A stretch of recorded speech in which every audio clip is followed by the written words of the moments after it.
Hello guys, welcome back to another video. Today I was gonna talk about Trinidad Chambliss, and I still am. I'm not gonna change that, but usually I outline my videos and I come up with a mental strategy, or sometimes even on paper, where I just see what I talk about and my order of how I talk about it. So usually with these type of videos, I go into the roster. Usually, I'll go into the roster, then I go with my closing thoughts. I'm probably gonna do that, but I don't really know much. So I'm gonna try to learn today with some of you guys. So today, or not today, because yesterday Trinidad Chambliss got granted eligibility for another year. I don't know how many years he's been granted eligibility for. Let me just look that up quickly. But I think it is his fourth year. How many years of college football has Chambliss played? He's played 3 years of college football, despite having been in college for 5 years. After registering in 2021 and facing limited action due to an illness in 2022, he was played extensively in Ferris State 2023-24. So yeah, he was a D1 or a D2 guy. I think he won the championship there. He had Division 2 national title, and then eventually played it in Ole Miss. 2025, and I'm gonna look at the roster soon. But Kwan Lacey also got granted eligibility. I think Kwan Lacey has crazy potential to be a great rusher. He had over 1,000 yard season this year. How many rushing yards did Kwan Lacey have? So he had 1,567 rushing yards. he had that much rushing yards, which is crazy to think that they were so successful with Lane Kiffin leaving. It was actually crazy to think about.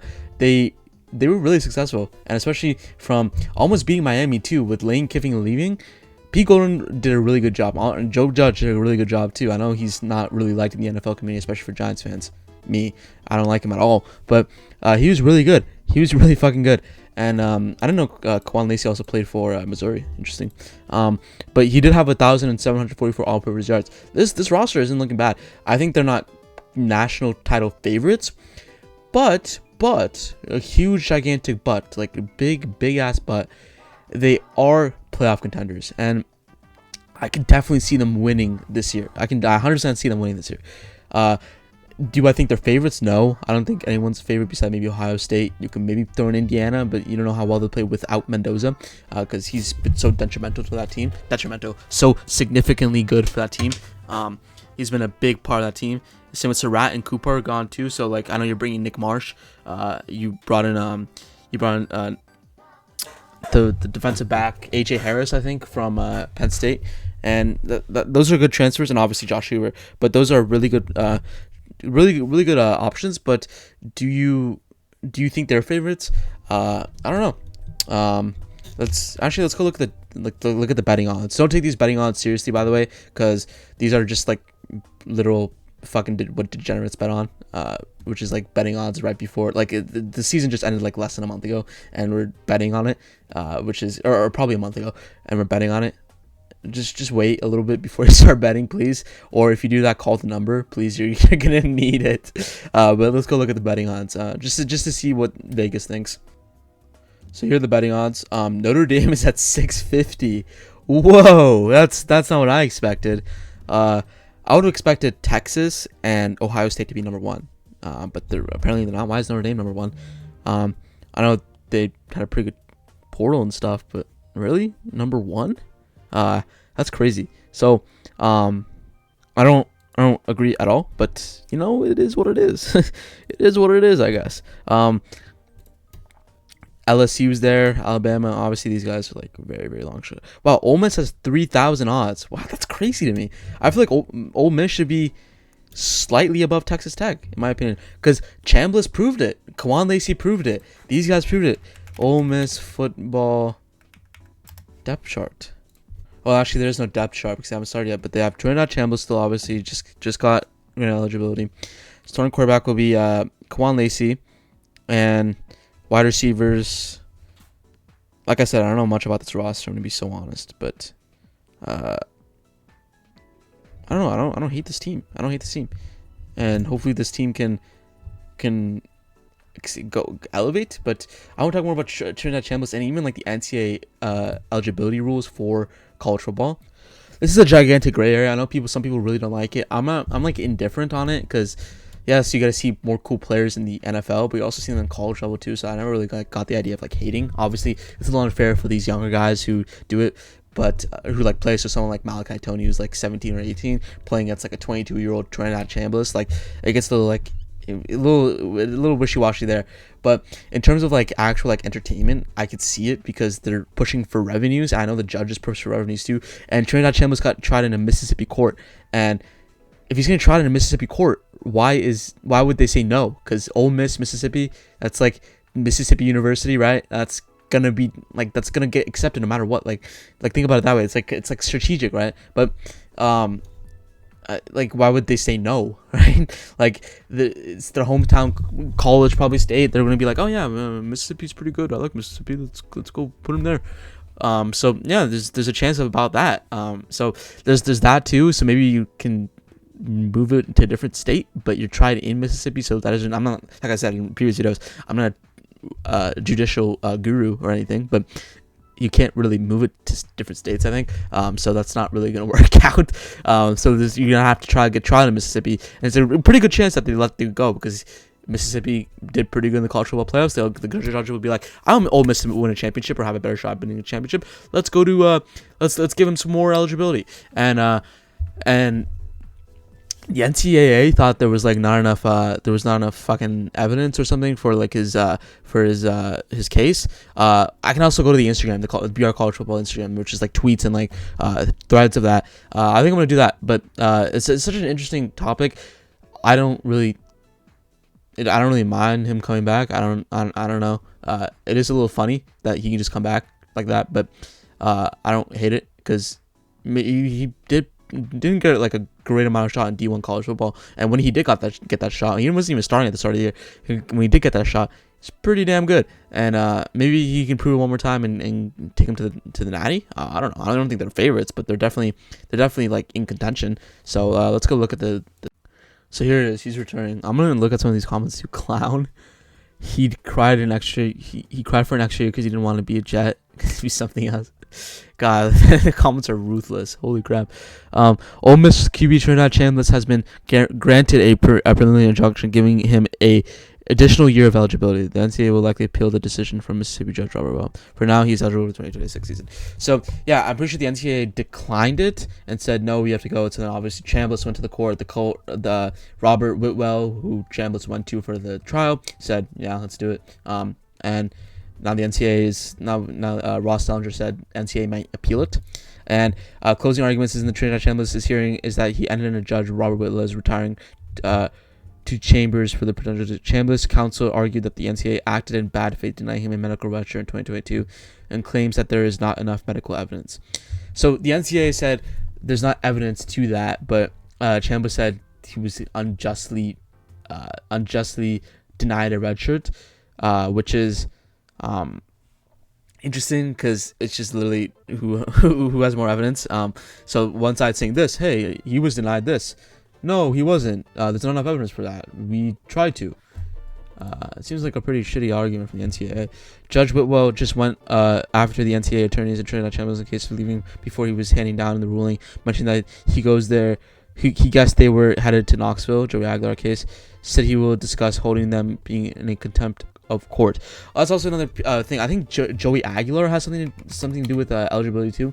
I don't know what's going on with that. I haven't done much interest. Joey Aguilar's future with Tennessee left to the judge after hearing versus NCAA. So yeah, he's also getting a hearing. So this is literally fresh, like an hour ago. No ruling made, but Joey eligibility. Wow. So he's also getting some hearings. So he was in Diablo Valley. I think this is D2 or JUCO or something. Yeah, but community college says JUCO. And then Appalachian State. Let's look at this. Yeah, so Appalachian State. Okay. And yeah. So he's also appealing too. He's 24 as well. If I was Tennessee, I'd move on, but that's just me. So yeah, Joey Aguilar. And then he said he would discuss holding them in being contempt of court. The judge says the NCAA ignored evidence from the Ferris State over Chambliss' illness in 2022, and that the court finds that he was clearly physically unfit that season to play college football. So that's what Chambliss is claiming, that Chambliss and his team saying Ferris State, he provided evidence. The NCAA was like, oh no, we don't think so. We're gonna ignore you. Fuck you guys. And then that shit. And Robert Willow says the NCAA cherry picked from the information denials of the repeal. He's referencing the NCAA's denial statement to the media after Ole Miss played Miami in the festival. We also just had a Carson Beck reference. So yeah, I think Carson Beck got eligibility to transfer to Miami. So yeah, I remember Carson Beck got granted and then obviously transferred to Miami, where he made it to the national championship. Good for him. And he's referencing the NCAA's denial statement to the media. Ole Miss played Miami in the festival. Judge, the NCAA breached its duty of good faith and acted in bad faith. So yeah, basically he's saying it's the NCAA did something wrong. He obviously ruled in Trinidad's favor. And then NCAA statement is in response to Trinidad Chambliss decision, we will continue to defend the NCAA's eligibility rules against repeated attempts to rob future generations of the opportunity. The association continues to urge Congress to take action. So basically what I got from this is obviously it was ruled in Chambliss's favor, but at the same time, like, the NCAA still might appeal this, and they really don't want him going back to college for some reason, which I don't understand. I feel like it's more ratings, better team play, more better games. Why would you want him to go back? I know the NCAA probably wants younger kids because it's college football, but at the same time, right, you're throwing that shit out the window with NIL too. I think NIL is crazy for some of these athletes who are getting paid so much money, and like, I guess we could draw the line at eligibility and skip NIL. Like, that's, dude, Lenore Sellers literally signed a fucking contract. He's a college athlete signing a contract. That's crazy to me. Like, a contract to return to South Carolina. That's a crazy idea to me. Or Arch Manning. I know Ty Simpson got paid a shit ton of money for like Tennessee to go to Tennessee. He denied that and going to the draft. Like, I don't understand like why these teams are like the NCAA is drawing the line at eligibility, but it's fine with NIL. I just think that's a dumb idea, and I know people like NIL money. It's good for the game, gives more incentives, but it's good for these powerhouse schools. But it's not good for something like Appalachian State, for example, where you don't have the money to spend as much as an Ole Miss to get fucking Trinidad Chambliss back, right? It's a little unfair because that school isn't as big. So NIL money's like just whichever player gets paid the most by a school is where he's going. It's probably the same with Dante Moore. I know he's not getting paid as much as NFL money, but he's still getting paid money. I know it's turning into an NIL rant instead of like an eligibility rant, but like that's where we draw the line is that eligibility, and we keep NIL. Like, come on, like keep one to get rid of the other. Like, I don't think so. I'm not a huge fan of this, and I don't think people are really a huge fan of this Trinidad Chambliss thing. It takes 6 years to get a 4-year degree in Mississippi. Okay. Deuce Knight in shambles. Dude, Deuce Knight from Auburn, right? I think he came in from Auburn. He's getting fucked right now. He actually got fucked. He was from Auburn, and yep, former 5-star be backup for Trinidad Chambliss. He's only 19. He's 2006, bro. He's like 2 years younger than, or 2 years older than me. So that's crazy to me. But Jackson Arnold, where do I begin? What a guy. But yeah, he gets fucked right now. Crazily fucked. He was probably gonna be the starting quarterback if he didn't do that. But we were just ready to just go. I can agree. This does hurt the QB class too. This is probably like I said in some of my other mock drafts. People get upset when I say this is probably one of the weakest quarterback classes ever. Come on, man. It's one of the worst quarterback classes ever. Other than Ty Simpson and maybe other than Mendoza and maybe Ty Simpson, there is really no first or second round quarterbacks. You can maybe reach on Beck. He's old as fuck. He's like 24, 25. Kate Klubnik didn't have a great year. Drew Aller is just concerned with his injuries, so he's probably going to be a 5th or 6th round quarterback. Same with Garrett Nussmeier. He did have an okay Senior Bowl, but it wasn't great. And now Chambliss is gone. Who's going to be... Who's next? Pavia is not a starting quarterback in my opinion. He's also fucking old. He's like 24, 23. He's going to be 24 in 3 days. So what are you going to say about that? Garrett Nussmeier is also pretty old. I know people don't really care about production if you're old, but like he just turned 24. I don't know, people like if production if you're old, like, but like he like I said, this guy can't be a riser, but do you really need him to be? Right? He can probably he was pretty all right in the Senior Bowl, but I don't know, like this guy was like maybe considered a 1st or 2nd round pick last year. Now he's considered a 4th, maybe 3rd. And then let's look at Drew Aller. He also got hurt, and he's only 21. He has more potential, but I don't know. I just think that this is a very weak class, right? Very, very weak class, and this is interesting thoughts. But in the grand scheme of things, I guess it's a fine thing. The ratings it'll be a fun year of college football if he's back. But I think eligibility and NIL has like a little bit of flaws in it, and there needs to be a little more refinement and a little more, I don't know, touch ups. But I don't know, man. I'm just here just to watch. So I guess the ratings are good and we have a good time watching. Then what's the worst that can happen? I guess I don't know. But as always, thanks you for watching. Let me know your thoughts on Trinidad Chambliss. Let me know your thoughts on NIL. Let me know your thoughts on the eligibility. I think it's a little interesting. I know he can. In this scenario, it's a little weird because, again, he had the medical red shirts. I would assume that's a valid reason. But at the same time, you don't want like a 25-year-old playing college football, right? That's what like fucking Diego Pave was going to be. That's what some of these other guys are going to be, right? But, you know, it is what it is. Thank you all for watching, as always. Let me know your thoughts, and see you guys tomorrow.